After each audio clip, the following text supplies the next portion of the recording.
दादा, हे कितीला दिलं? हो दादा, काही काय किंमत सांगताय? अहो, मागच्या आठवड्यात तर मी 50 रुपयाला नेलं, आता तुम्ही एकदम 80 रुपये बोलताय. नाही अहो, काहीतरी विचार करून भाव वाढवा ना. फक्त 30 रुपये नाही बरं का, 30 रुपये जास्त सांगताय तुम्ही. बरं ठीक आहे, तुमचंही नाही माझंही नाही, तुम्ही ना 60 रुपयाला द्या, घ्या.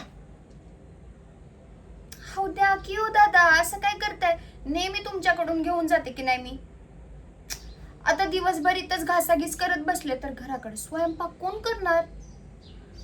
हो, आज की नाही घराकडे दीदीला बघायला पाहुणे येणार आहेत, त्यामुळे जेवणाची आणि तिची तयारी मला एकटीलाच करायची आहे. एकदा का दीदीचं लगीन ठरलं की नाही का पुढचा नंबर माझाच आहे. पण पण मी की नाही असं कुठल्या साध्या मुलाशी लगीन नाही करणार आहे. माझी स्वप्न की नाही लई मोठी आहेत. आले की गाई. ओ दादा, तुम्ही 60 रुपयाला द्या बघू पटकन.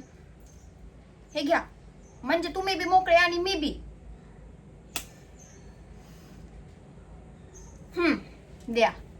बघितला, दोघांचा बी वेळ वाया घालवला ना. पुढच्या वेळेस मला भाव तुम्ही वाढवून सांगायचे नाही, मी आधीच सांगते बघा.